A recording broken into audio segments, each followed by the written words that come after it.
नमस्कार, स्वागत आहे तुमचं सुषमाज किचनमध्ये। आज आपण मुलांच्या आवडीची मसाला मॅगी तयार करणार आहोत। या पद्धतीने केलेली मॅगी पाहू शकता, अगदी मोकळी मोकळी छान तयार होते, अजिबात चिकट होत नाही। रेसिपी शेवटपर्यंत बघा। तसेच तुम्ही जर माझ्या चॅनलवर नवीन असाल तर चॅनलला सबस्क्राइब करा, व्हिडिओ शेअर करायला विसरू नका।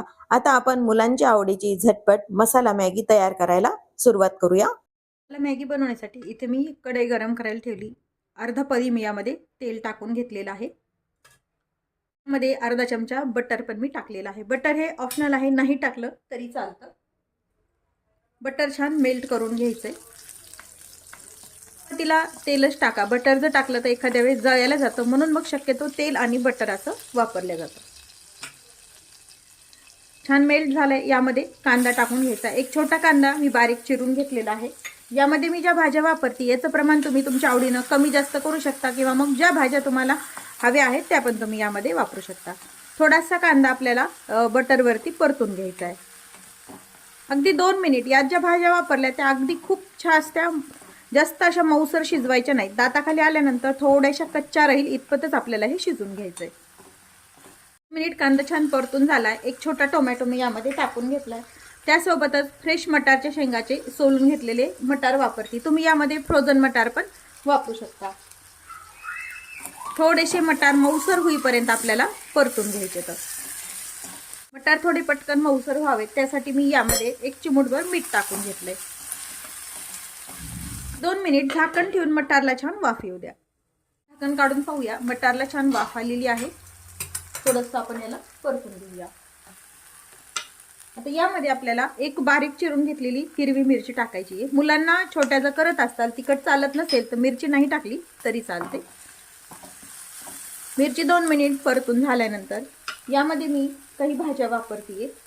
बारीक चिरून घेतलेला गाजर आहे, बारीक चिरून घेतलेली पत्ताकोबी आणि शिमला मिरची। यामध्ये तुमच्याकडे ज्या अवेलेबल भाज्या असतील त्या तुम्ही वापरू शकता, किंवा फक्त मटार जरी वापरले तरी ही मॅगी अगदी छान होते।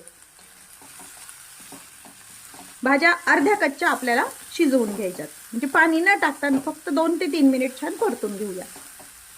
भाज्या छान परतून झाल्या। चिमूटभर हळद टाकून घ्यायची आहे। अगदी थोडंसं लाल तिखट वापरायचं। ते मी 2 मॅगीचे पाकिट वापरत आहे, त्यामुळे 2 जे मॅगीचे मसाले पाकिट आहेत ते यामध्ये टाकून घ्यायचे। दोन्ही पाकिटचा मसाला मी यामध्ये टाकून घेते आणि भाज्यासोबत व्यवस्थित छान परतून घ्यायचं आहे। आता यामध्ये मेजरिंग कपाने 2 पाकिट असल्यामुळे 2 कप मी पाणी वापरते। तुम्हाला ग्रेव्ही जास्त लागत असेल तर त्यामध्ये तुम्ही पाणी, सूप म्हणजे मॅगीतलं, तर पाणी थोडं जास्त वापरू शकता। इथे मी मेजरिंग कप घेतलाय, तुम्ही कोणतीही घरातली वाटी त्यासाठी वापरू शकता। अगदी थोडंसं मीठ टाकून घ्यायचे। मॅगी मसाल्यामध्ये मीठ असतंच, पण अगदी थोडंसं वापरा आणि याला एक छान उकळी येऊ द्यायची आहे। मस्त उकळी आली आहे। इथे मी 2 पाकिट घेते मॅगीचे। फार तुकडे न करता फक्त असे 2 तुकडे करायचे आहेत एका याचे।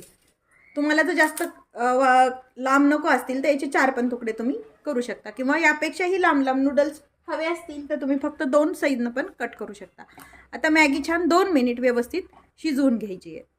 मॅगी आपली शिजून झालेली आहे 2 मिनिटात बरोबर। बंद करून घेतलाय आणि वरतून थोडंसं बटर टाकून घ्यायचंय। ऑप्शनल आहे, नाही टाकलं तरी चालतं, आणि मिक्स करायचंय। मस्त चटपटीत अशी आपली मॅगी ही तयार आहे। अगदी छान मोकळी मोकळी मॅगी या पद्धतीने केलेली तयार होते, पाहू शकता तुम्ही। आधी सोपी आणि झटपट खायला आपली मॅगी तयार आहे। मॅगी तुम्ही कशी करता हे कमेंटमध्ये नक्की सांगा। तसेच तुम्ही जर माझ्या चॅनलवर नवीन असाल तर चॅनलला सबस्क्राइब करा, रेसिपीला लाईक करा आणि रेसिपी शेअर करायला विसरू नका। अशाच नवीन रेसिपीसोबत पुन्हा भेटूया। तोपर्यंत बाय बाय। व्हिडिओ पाहिल्याबद्दल धन्यवाद।